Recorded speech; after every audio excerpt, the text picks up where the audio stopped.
Hey everyone, Michael O'Brien here with another segment of advice for magicians. Now, before I get started with this particular video, I just wanted to go ahead and throw out a couple of questions for you guys. Number one, are you guys enjoying these advice for magicians videos? Now, I've actually switched up my format just a little bit. I don't know if you've noticed or not, but in the last few videos, I haven't posted video content of me talking one-on-one with the camera, but rather, me putting some kind of background on these videos as well. If you guys don't mind this format, let me know. I'm going to continue to do it because honestly, it's the most efficient for me, and it's going to allow me to be able to put these videos up every single week. If you guys prefer to see my beautiful face, let me know. I'll start filming myself again. However, keep in mind, it's going to be a little bit more difficult for me to do that. I'm able to do these videos really quickly in between taking care of my daughter and all that good stuff. And I can be naked right now and you guys wouldn't even know because you don't see me. But anyways, let me know in the comment section how you guys are enjoying these videos, and I will continue to do so. If you're new to this channel, welcome. My name is Michael O'Brien, and we're going to go ahead and dive in with some advice for magicians. Now, this week I wanted to focus on something very important because from the beginning of the month, from January through February and even into March, I've noticed that it's sort of the off season for magicians. And, for those of you who are full-time workers or those of you who are just getting into becoming professionals, you may or may not have noticed that you were probably super busy in December, and all of a sudden out of nowhere, it seems like you went from doing 2 to 3 shows a week to booking maybe 1 or 2 shows a month. And it could be a little bit nerve-wracking, especially in the beginning, if you don't understand, how off seasons work. But believe it or not, magicians have off seasons, and this time of the year is one of them, from January through February, and like I said, sometimes even into early March, depending on the year, how the economy is doing, and all that good stuff. And the simple fact for that is just simply because most people have just had their holiday parties. They just spend a bunch of money during the Christmas time and the holiday season, and they just don't really have the budget to have entertainment. Most of the entertainment that you'll be doing during this time are probably going to be like kids' birthday parties and stuff like that. Now, I put together just a quick little list of ways that you can earn money during the off season, so that way you can kind of supplement your income a little bit. And I'm going to go ahead and put this disclaimer out there. It is okay to get a part-time job if you're not already working. There's no shame in going back to work, whether or not you need to even just get a quick job at Starbucks or work a drive-through at a fast food restaurant. There's no shame in that. I just want to throw that out there. Don't starve to death just because you have pride in your magic and you think that your magic is going to 100% sustain you, because sometimes that just isn't realistic. But these 3 things that I put together are ways that you can supplement your income that are going to allow you 100% control over your schedule. I know for me personally, I was working for the Walt Disney Company, and it was very difficult for me to do both work for the Walt Disney Company and do my magic, just because the schedules kind of crossed over. And to be 100% honest with you, Disney did not really work with my schedule too much as far as booking gigs. So it caused a lot of conflict. So these 3 things that I'm going to throw out there to you guys are ways that you can make some extra cash 100% on your own time without having to rely on someone else to schedule you or anything like that. So the first one is driving for some sort of ride-sharing service or delivery service. Now I'm talking, of course, about Uber or Lyft or any of those other kinds of ride-sharing services, as well as places that do delivery like Grubhub, and I think Amazon might even be doing these delivery services now for dropping off from their warehouses and stuff. But it's really easy to do. All you need to do is sign up. You need to meet their minimum requirements, so you have to have a clean driving record, you have to have insurance, you have to have a vehicle. And depending on whether or not you're going to drive with passengers in your car, you may need to meet certain vehicle requirements as well, such as having a car that is less than 10 years old, having a car that is a sedan, like a 4-door, and in really good condition. If you don't like having people in your car, you can drive for these delivery services such as Uber Eats. I'm actually a really big proponent of Uber Eats. I think it's really fun.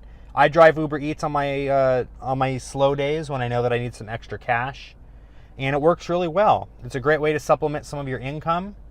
And like I said, you're going to be able to make your own schedule. You're not pinned down to any kind of schedule. You don't have to worry about, trying to get time off for gigs that you've booked or anything like that.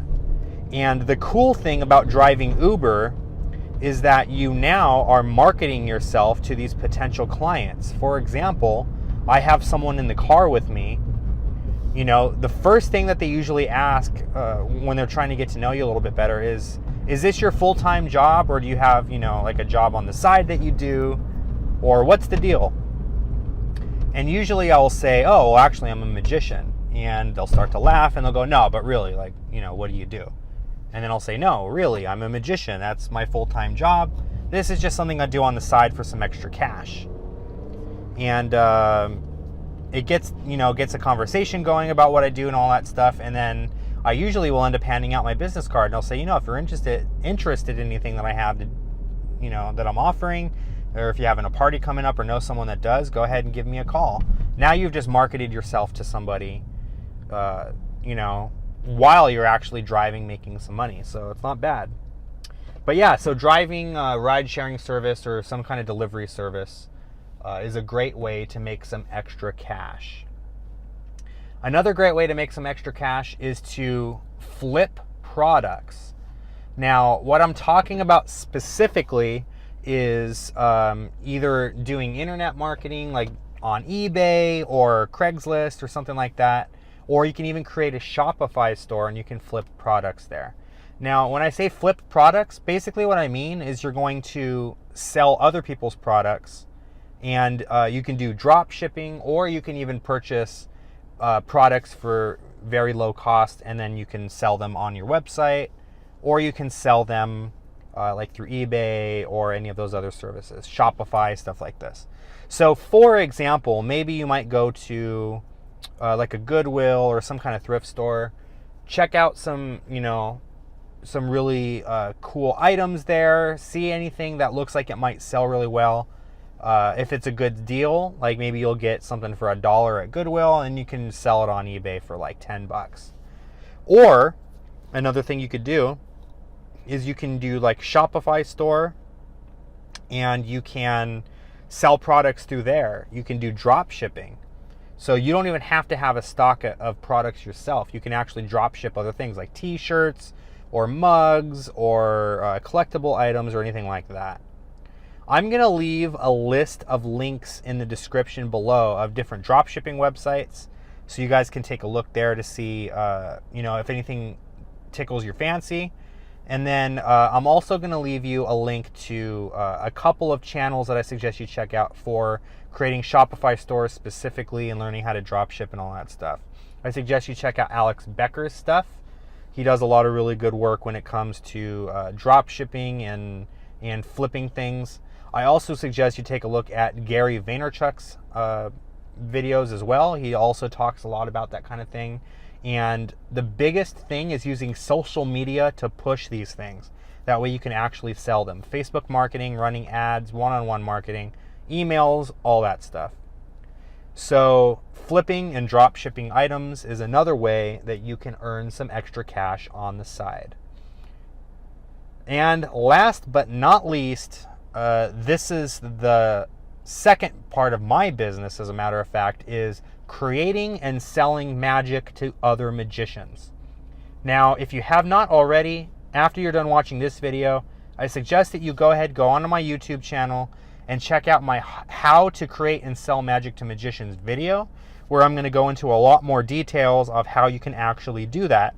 But believe it or not, it is a lot easier than you might think. All you need to do is come up with a really original idea, publish it, manufacture it, put it on video, however you want to go ahead and put together the media that you're trying to sell. And then there are several websites you can actually go to that will carry your item and sell it for you. like Theory 11, Illusionist, Penguin Magic, Murphy's Magic Supplies, just to name a few. Now, like I said, in this video, I'm not going to talk a whole lot about it, but go ahead, check out that other video that I did, how to sell magic to magicians, because it's really going to help you to understand exactly the process of publishing your work and then selling it and making some money on the side. If you are an expert in a specific field and you think that you have something that you can really contribute to the magic community, maybe write a book or publish a blog or do like a web seminar or something like that. There's a lot of people out there that are looking to learn new material. So if you have some material that you've been working on for a while and you think that it's really good and that the magic community can benefit from it, then feel free to go ahead and put that material together and see if you can make a couple of extra bucks off of it. Now, I'm going to toss this disclaimer out there. Avoid selling magic content just for the sake of selling magic content. You should only be selling magic content that you really believe is actually going to benefit the community. And the reason that I say that is because there's a lot of magic content on the market right now that was created, rushed out in a couple of weeks, and then put to market just so that you can make a sale. That kind of magic might sell a few downloads or a few gimmicks in the beginning, but long term you're going to be hurting your reputation as the guy that just puts out a bunch of garbage material to make money. People are going to stop buying from you. It's not going to last. You're going to get terrible reviews, and you can basically kiss your magic publishing business goodbye at that point. So I would suggest making sure that you're putting out only the best material that you have that you think will really benefit the magic community. And like I said, go ahead and check out that video because it's really going to help you to understand exactly how to go about doing this. I break it down in detail, giving you ideas of what types of magic to publish, how to do so, and the best places to put it online so that you can maximize your profits, as well as shout your name out, get yourself some recognition, and create some credibility for your company. But anyways, I hope that these ideas helped you guys out. Like I said, these are just a couple of quick things that I would consider looking into if you need some extra cash during those off seasons. Of course, it doesn't hurt to get a part-time job if you're not already working. Again, there's no shame in doing that. Make sure that you're taking care of yourself. Make sure that you're taking care of your family, and find something that works best for you, that is flexible, so you can continue to book gigs and continue to have time to market and advertise yourself so that your magic business isn't suffering, but also being able to make some extra money so that your wallet isn't suffering either. My name is Michael O'Brien. I hope you guys really enjoyed this video. If you did and you want to see more magic videos just like it, please be sure to go ahead and subscribe. Check out my channel. I'm going to be dropping new advice videos every week, as well as magic performance videos, magic products reviews, magic tutorials, and more. Thank you so much for watching, everyone, and until next week, I will see you with more advice for magicians. Take care, everyone.